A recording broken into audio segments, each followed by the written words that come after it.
Bobby Shoemaker, Andrew Calvano, Tournament Talk on the Tournament Edge for Saturday, December 17th. It's Gulfstream Park, Race 9, Andrew. It's a $75,000 allowance optional claimer going 1 mile on the turf for 2-year-olds. A field of 10 in Limitless. The 9 is your 8-5 morning line favorite. This horse is simply the favorite, Andrew, because it's Todd Pletcher and Edgar Zayas. If you ask me, this is the most vulnerable favorite that we're going to cover in the 4 races for this upcoming weekend. You can have this horse at 8-5. Wins at Gulfstream Park West. Last time out in the maiden special, the number came back very soft. 8-5. No, thank you. And I'm with you, Bob. And first, I'd like to say that this race here is very similar to what we had last week. Obviously, a lot of races, all races for that matter, at Gulfstream Park were washed off the turf, but we find a lot of horses in that race we did speak about wind up back here, and we were against Lemonis, last week as well. And I think Lemonis finds himself in even more of a tougher situation than last week. So I think this one is even more of a play against. And Bob, you know me, I'm the biggest Todd Pletcher homer there is. I don't hit these horizontal tickets unless Todd Pletcher is singled on a ticket somewhere. Right. But I mean, how credible is this Gulfstream Park West race? That's my question. Yeah, he wins by 9 lengths. He draws off, but that's like saying a horse is he wins at Pimlico and then he comes up to Saratoga. It's similar like that. I'm not sure of the competition. I'm not sure how credible that is. So another play against for me here, and going into it, I think he's obviously going to need the lead from once again outside the post. I feel like he finds more pressure on the lead this week than he did last week. So I think that's going to be very difficult for him. So I understand why he's the favorite. If this horse was actually 3-1, I wouldn't question that as much, to be honest with you. 8-5, though, definitely a play against. Yeah, a lot more pace in here. A lot of faster horses this week, including the 1 horse, Holiday Stone, the 8 horse, Sonali Knows Best, the 6 horse, Dream Shot. All these horses are stretching out from the 7.5 furlong distance to that mile distance, and last time out showed exemplary speed in doing so. And I know this 9 is going to want the lead if the 9 is fast enough, and I think that all the horses that I mentioned have a very big chance of running each other into submission. And the fact of the matter is, I've watched this Gulfstream Park meet religiously since the winter meet began, and I cannot tell you the last time that I remember a horse going wire to wire on the turf course at 7.5 furlongs and up. I just haven't seen it much. Maybe it's happened without me remembering, but it's going to be very difficult for any of these horses to win races wire to wire on this turf course the way it's playing right now, especially with all of these horses that need the lead to be successful. I mean, Andrew, not a chance. In fact, look, last week we landed on the same horse, Nassau Talent. I liked the horse. I thought the horse, the race set up for the horse. Now the horse gets even more pace to run into. So I think the 2, Nassau Talent, is your most likely winner. Your thoughts on the pace? Do you see it the same way I do? And do you think the 2 horse is the horse to beat? Yeah, definitely reading the pace, the same ways. We're also in agreement that more pace than last week is going to make it difficult for the favorite here.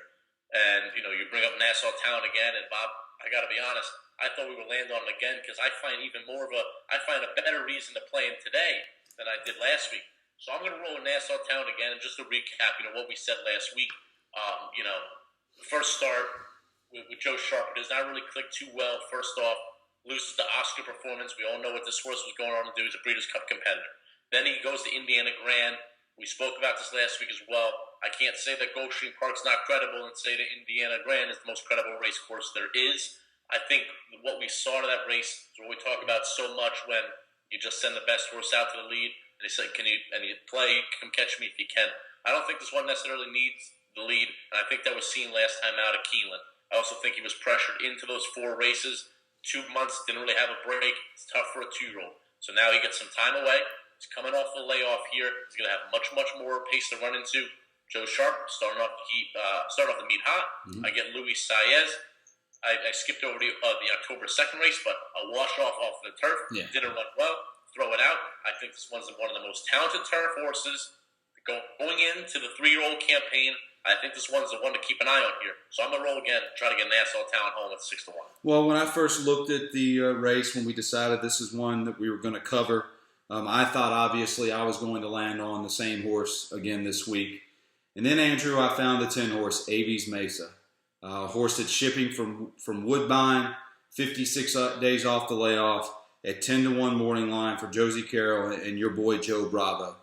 The reason I went with the 10 is because I think the 2 runs a risk of being bet and maybe bet quite a bit.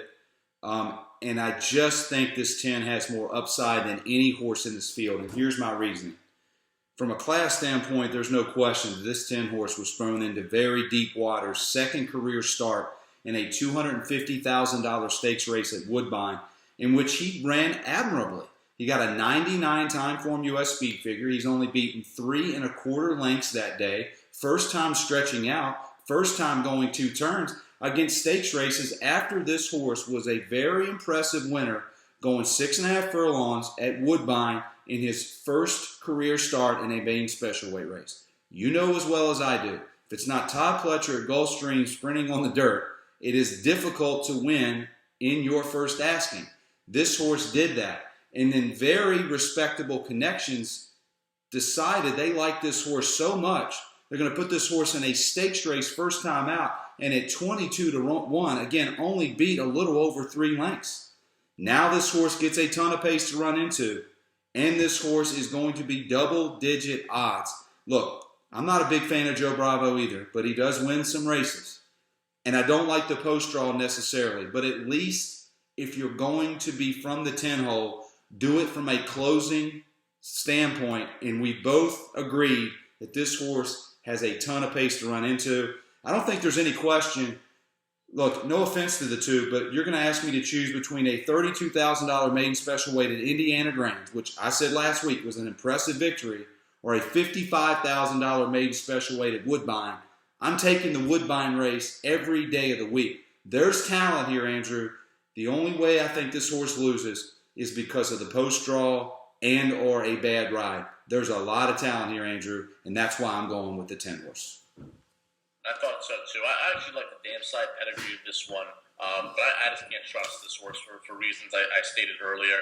But I will give you the fact that this one's maiden special weight was actually very, very impressive. Then goes on to the Cup Saucer October 22nd at Woodbine and runs, like you said, Bob, runs even better than how a 22-1 shot should run in a deep 10 horse field. Has a nice bullet drill workout coming into here, and I agree with you, Bob. I think the only way this one doesn't run, similar to how they ran last time, would be a bad ride. So I'm all in agreement with you here, and obviously when you're looking for horses that come off the pace, the first one that will stand out is number 2, Nassau Talent, or this one. Now, if another jockey's on this horse, maybe I'm on this horse. I just don't play Joe Bravo horses, and one day that might come back to haunt me. But obviously you're getting better. You're getting better odds on a similar type horse, and a horse that, like you said, Bob, who knows what's really coming out of that Indiana Grand race. Obviously, we take the Woodbine, so I respect those the points you made very much so. So give us your top selection one more time. And that's number 2, Nassau Talent. And I'm on the 10 Aves Mesa at 10-1 morning lines. That's going to do it for Gulfstream Park Race 9 on Saturday, December 17th. It's a $75,000 allowance optional claimer going 1 mile on the turf. That's Andrew Calvano. I'm Bobby Shoemaker. Good luck. Good luck, guys.